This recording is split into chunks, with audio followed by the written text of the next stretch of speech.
আমরা জানি পৃথিবীর প্রায় সব ভাষাতেই জ্ঞানগর্ভ কিছু প্রবাদ আছে। এই আয়াত অংশটি কোরআন মাজিদের এরকম একটি গভীর তাৎপর্যপূর্ণ বক্তব্য। এটা ফ্রেমে আটকিয়ে রাখার মতো বা প্রতিদিন চিন্তা করার মতো একটা কথা। খুবই ছোট একটা স্টেটমেন্ট, দুআফাত তালিব ওয়াল মাতলুব, কিন্তু খুবই শক্তিশালী একটি সত্য কথা। এর মানে কি? এর মানে হলো প্রার্থনাকারী আর যা প্রার্থনা করা হয়, দুইটা বিষয়, যে প্রার্থনা করছে এবং যা প্রার্থনা করছে, উভয়টি প্রকৃতিগতভাবেই দুর্বল।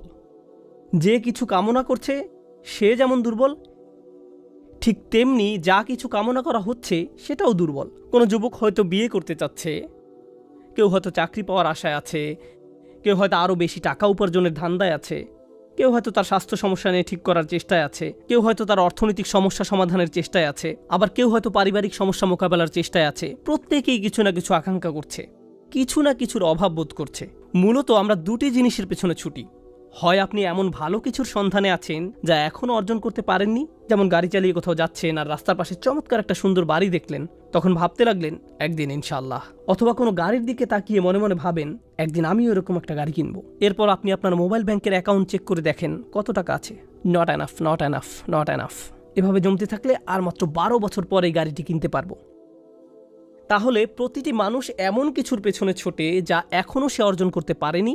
এটা হলো এক ধরনের আকাঙ্ক্ষা। আর দ্বিতীয় ধরনের আকাঙ্ক্ষা হলো আমাদের জীবনে নানান রকম সমস্যা রয়েছে। আমরা হয়তো কোনো কঠিন গ্যারাকলে আটকা পড়েছি, বা কোনো গভীর দুঃখ, পারিবারিক সমস্যা, মানসিক অশান্তিতে আছি এবং আমরা এর থেকে মুক্তি চাচ্ছি। তাহলে হয় আমরা ভালো কিছু জীবনে যুক্ত করতে চাচ্ছি, অথবা খারাপ কিছু জীবন থেকে দূর করতে চাচ্ছি। সংক্ষেপে বলতে গেলে মানব জীবনের সকল চেষ্টা মূলত দুটো বিষয়কে কেন্দ্র করেই। এখন আল্লাহ বলছেন, যেহেতু তোমরা সব সময় কিছু না কিছু পাওয়ার ইচ্ছে করছো, তাই তোমরা দুর্বল। তোমরা দুর্বল। তুমি অর্থ চাও, তুমি দুর্বল। তুমি শান্তি চাও, তুমি দুর্বল। তুমি স্থিরতা চাও, তুমি দুর্বল।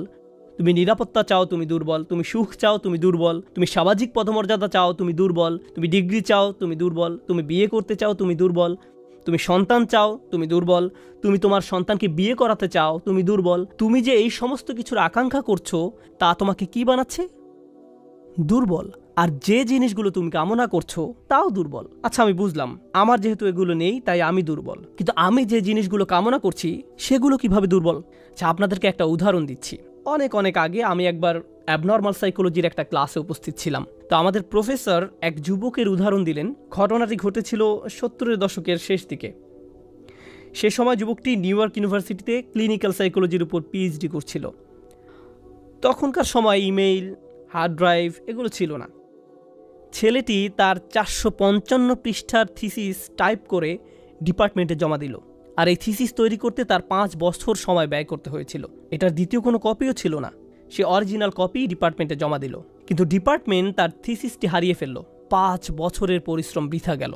90-এর দশকের মাঝামাঝি সময় পর্যন্ত তাকে দেখা যেত। সে তখন বুড়ো হয়ে গিয়েছিল। সে ইউনিভার্সিটির ক্যাম্পাসে ঘুরে ঘুরে সবাইকে বলতো, এখানে পড়তে যেও না, তারা তোমার কাজ চুরি করে ফেলবে, তারা তোমার জীবন ধ্বংস করে ফেলবে। এখানে শিখতে যেও না, এরা একদল প্রতারক। আর কাউকে কোনো কাগজ জমা দিতে দেখলে বলতো, তাদেরকে এটা দিও না, তারা এটা হারিয়ে ফেলবে। তাকে কয়েক সপ্তাহ পর পর মানসিক হাসপাতালে নিয়ে যাওয়া হতো। তারপর ছেড়ে দিলে সে আবার ইউনিভার্সিটির ক্যাম্পাসে ফিরে আসতো। আমরা যখন ক্লাসে এটা নিয়ে আলোচনা করছিলাম, আমি ভাবলাম, সুবহানাল্লাহ, দুআফাত তালিব ওয়াল মাতলুব। সে বছরগুলোতে এই মানুষটির মাথায় সবচেয়ে বড় জিনিস কি ছিল? তার ডিগ্রি। আমি এর জন্যই কাজ করছি, এটাই আমার সব। আমি যখন ডিগ্রি পাবো আমি সফল হব, আমার নামের সাথে এই লেবেল লাগানো হবে। অবশেষে আমি আমার পরিশ্রমের ফল পেতে যাচ্ছি। এত বছরের কঠিন পরিশ্রম এখন এসে অর্থপূর্ণ হবে। সে এই একটি জিনিসের প্রতি খুবই দুর্বল ছিল। অন্য কোনো কিছুর কোনো দাম নেই। আর যখন এই জিনিসটি হারিয়ে গেল, কারণ যে জিনিসটির তুমি আকাঙ্ক্ষা করছো সেটি শক্তিশালী কোনো জিনিস নয়, এটি হারিয়ে গেছে। আর যখন এটি হারিয়ে গেল, তুমি ভেঙে পড়লে। তাই আল্লাহ আমাদের একটি ব্যাপার শিক্ষা দিচ্ছেন, আমরা যেসব জিনিসের পেছনে ছুটে বেড়াই সেগুলো আসলে দুর্বল। আমরা ভাবি এগুলো কোনোভাবে আমাদের শক্তিশালী করে তুলবে, আমাদের এক ধরনের স্বীকৃতি দেবে, বা আমাদেরকে আরও বেশি নিরাপদ করে তুলবে। আমরা যদি আরও টাকা কামাতে পারি তাহলে আরও বেশি সুখী হব। যদি এই সমস্যাটা কেটে যায় তাহলে সব কিছু নিখুঁত হয়ে যাবে। ইস, আমার যদি একটা বাড়ি থাকতো, আমরা বহুদিন ধরে এই অ্যাপার্টমেন্টে বাস করছি, প্রতি মাসে কত টাকা ভাড়া দিচ্ছি। তারপর যখন আপনি একটা বাড়ির মালিক হন, প্রপার্টি ট্যাক্স, বাথরুমের প্লাম্বিং কাজ করে না, রান্নাঘরে সমস্যা, ফাউন্ডেশন কাঁপছে, দেয়ালে ফাটল দেখা দিয়েছে, শ্যাওলা জমেছে, প্রতিবেশীরা পাগল বানিয়ে দিচ্ছে, জানালা ভেঙে গেছে, এভাবে হাজারো রকম সমস্যা এসে জড়ো হয়। ভেবেছিলেন নিজের বাড়িতে উঠলে সব সমস্যার সমাধান হয়ে যাবে। এখন শুধু সমস্যা আর সমস্যা, সমস্যা আর সমস্যা। আমরা এমন সব জিনিসের পেছনে ছুটে বেড়াই, সেগুলো কি দুর্বল। আর প্রতিবার যখন আমরা এমনটা করি, এটা প্রমাণ করে দেয় আমরা কতটা দুর্বল। আপনি যদি সারাক্ষণ চিন্তা করতে থাকেন, যদি ওই জিনিসটা থাকতো তাহলে আমি সুখী হতাম, যদি অমুক সমস্যাটা চলে যেত, ওই মানুষটা আমার জীবন দুর্বিষহ করে তুলেছে, যদি সে একটা বাসের ধাক্কা খেত, আমার জীবনটা কত ভালো হয়ে যেত। প্রতিবার বাস দেখলেই আমি এই দোয়া করি। আমরা সব সময় নিজেদেরকে কথা বলে বুঝাই, যদি অমুক মানুষটি বা অমুক সমস্যাটি জীবন থেকে চলে যেত তাহলে জীবন কত সুন্দর হয়ে যেত, অথবা যদি অমুক দুঃখটি দূর হয়ে যেত তাহলে সবকিছু পারফেক্ট হয়ে যেত। যদি মানুষের পরিবর্তন হতো, যদি পরিস্থিতির পরিবর্তন হতো, যদি পরিবেশের পরিবর্তন হতো, আমরা এভাবে ভাবতে থাকি সবকিছুর পরিবর্তন হলে জীবন সুন্দর হয়ে যেত, তাহলে আমাকে আর দুর্বল থাকতে হতো না। আমরা ভোগের উপর ভোগ করতে থাকি আর এতে পুরোপুরি আচ্ছন্ন হয়ে পড়ি। আর আল্লাহ আজ্জা জাল্লা বর্ণনা করছেন, জানো তুমি কত দুর্বল?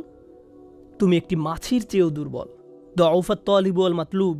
যখন তিনি এভাবে বলছেন, আমি আপনি মজ্জাগতভাবে, অবিশ্বাস্যভাবে কতটা দুর্বল, একটু চিন্তা করে দেখুন। আপনাদের প্রত্যেকের মাথায় বিভিন্ন জিনিসের চিন্তা আছে প্রতিদিন। আমরা এখন রোজা রাখছি, নামাজ পড়ছি, আর আলহামদুলিল্লাহ নামাজ পড়ার সময় আমরা মনোযোগ ধরে রাখার চেষ্টা করি, কিন্তু এর বাইরে আপনার মাথায় কোন চিন্তা ঘুরঘুর করে? আপনি কি নিয়ে উদ্বিগ্ন থাকেন? আপনি কি নিয়ে চিন্তা করেন? কোন চিন্তাটি আপনার মাথায় সারাক্ষণ ঘুরতে থাকে? কোন জিনিসটির ব্যাপারে ভাবেন এটা যদি থাকতো, আর কোন জিনিসটির ব্যাপারে ভাবেন যদি এটা না থাকতো? কারোর জন্য অসুস্থতা, কারোর জন্য ডিপ্রেশন, কারোর জন্য দুঃখ, কারোর জন্য হয়তো কোনো ব্যক্তি। কেউ কেউ ভাবেন যদি ওই মানুষটা আমার ব্যাপারে খুশি হতো। তারা অন্য একজনকে খুশি করার চিন্তায় মশগুল থাকেন। যদি আমার বাবা আমার উপর খুশি থাকতেন তাহলে আমি সুখী হতাম। কিন্তু আপনার বাবাও তো একজন মানুষ, তিনি যদি আজ খুশি হয়েও থাকেন, কাল হয়তো তার জীবন শেষ হয়ে যেতে পারে। তারপর আপনি কি করবেন? এরপর আপনি কোথায় দাঁড়াবেন? সুতরাং আমি আর আপনি এভাবে এসব জিনিসের পেছনে ছুটতে থাকি। আর এর পরের আয়াতে আল্লাহ আজ্জা জাল্লা বলেন, মা কদারুল্লাহ হাক্কা কদরিহি, তারা আল্লাহকে যথাযথ মর্যাদা দেয় না। ইন্নাল্লাহ কওয়িয়্যুন আজিজ, নিশ্চয়ই আল্লাহ শক্তিধর, মহাপরাক্রমশালী। তুমি দুর্বল, কিন্তু আল্লাহ সর্বশক্তিমান। তিনি আরও বলেন, তোমরা আল্লাহকে যথাযথ মর্যাদা প্রদান করনি। জানেন তিনি আমাকে আপনাকে কি বলছেন? তিনি বলছেন, তোমরা বিভিন্ন জিনিসের পেছনে ছুটবে, তোমরা বিভিন্ন মানুষের পেছনে ছুটবে, তোমরা এই দুনিয়ার যত কিছুর পেছনেই ছুটো না কেন, এর প্রতিটি জিনিসের একদিন সমাপ্তি হবে। এর প্রতিটি জিনিস দুর্বল। এই কারণে তুমিও দুর্বল হয়ে পড়েছ। এই জন্য তুমি বারবার দুঃখ ভারাক্রান্ত হয়ে পড়ছ। ফলশ্রুতিতে তুমি বারবার ক্ষতির সম্মুখীন হচ্ছ।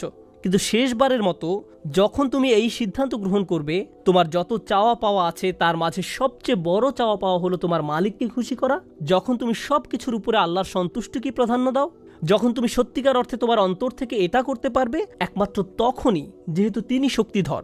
জানেন আল্লাহ এইমাত্র আমাদের শেখালেন, যখন তুমি দুর্বল কাউকে পেতে চাও তখন তুমিও দুর্বল হয়ে পড়ো। কিন্তু তুমি যদি আল্লাহকে চাও, যিনি শক্তিধর এবং মহাপরাক্রমশালী, তাহলে এটা তোমাকে কেমন করে তুলবে? এটা তোমাকেও শক্তিশালী করে তুলবে। আর যখন তুমি শক্তিশালী হয়ে উঠবে, জীবনে বিভিন্ন জিনিস আসবে যাবে, কিন্তু তোমার শক্তিমত্তার কোনো কমতি হবে না।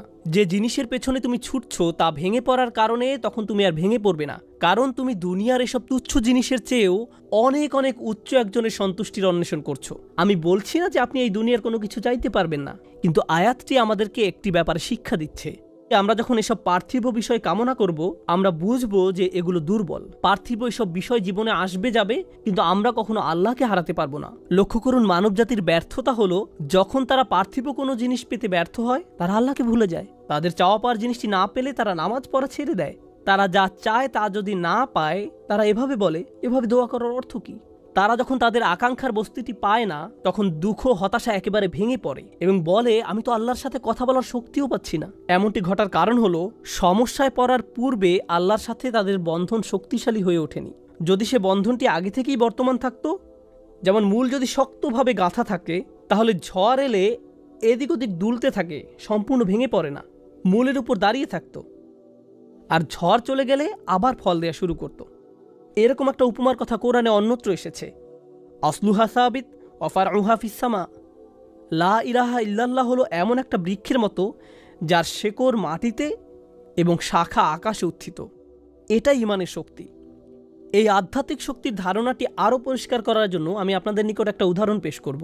শক্তিকে আমরা বিভিন্ন জিনিসের সাথে সংযুক্ত করি। আমি বহু বছর আগে একটা ঘটনা নিয়ে কথা বলছিলাম, কিন্তু এখন এটি আমাকে অনুপ্রাণিত করে। যুক্তরাষ্ট্রের নিউ অর্লিন্স অঙ্গরাজ্যের একটা পরিবারের একটা ঘটনা। পরিবারটা ছিল অনেক ধনী, তাদের গাড়ি ডিলারশিপের ব্যবসা ছিল, তাদের দোকান ছিল একেবারে সমুদ্র সৈকতের পাশে। তারা দামি দামি গাড়ি আমদানি করত এবং বিক্রি করত। এরপর হ্যারিকেন ক্যাটরিনা আঘাত হানল। ক্যাটরিনা এসেছিল বিশাল জলোচ্ছ্বাস নিয়ে এবং এর ফলে তাদের কেনা সকল গাড়ি ভেসে গেল। একমাত্র লেক্সাস এলএস মডেলের একটা গাড়ি বর্তমান ছিল এবং পরিবারটা এই গাড়িতে করেই হ্যারিকেন আক্রান্ত এলাকা থেকে পালিয়েছিল। দুর্যোগ শেষ হওয়ার কয়েক মাস পরে স্টেটের সব কিছু খুলে দেওয়ার পর আমি আবার তাদের সাথে দেখা করতে গিয়েছিলাম। যে পরিবারটি মাসে প্রায় 2 কোটি টাকা আয় করত, তারাই এখন সেই লেক্সাস গাড়িতে করে পিজা ডেলিভারি দিচ্ছে। পরিবারটি এখন এই কাজ করছে। এক ব্যক্তির পিজা দোকানের জন্য তাদেরকে হায়ার করা হয়েছিল। মা বাবা দোকানে পিজা বানাতো আর ছেলে লেক্সাসে করে সেই পিজা ডেলিভারি দিত। আমি যখন এটা দেখলাম, কল্পনা করতে পারেন অন্য কেউ যদি এরকম পরিস্থিতিতে পড়তো, অন্য কোনো মিলিয়নিয়ার যদি এভাবে দেউলিয়া হয়ে যেত, তাদের কি হতো? তারা সম্পূর্ণ হতাশ হয়ে যেত, মদের বোতল হাতে জীবন পার করে দিত। কারণ তারা মনে করত যা তাদের ছিল তাই তাদের শক্তিশালী করেছে। এখন যেহেতু এই সম্পদ হারিয়ে গেছে, আমার পক্ষে আর এই পরিস্থিতি মোকাবেলা করা সম্ভব নয়, এই ধরনের ক্ষতি সহ্য করা সম্ভব নয়।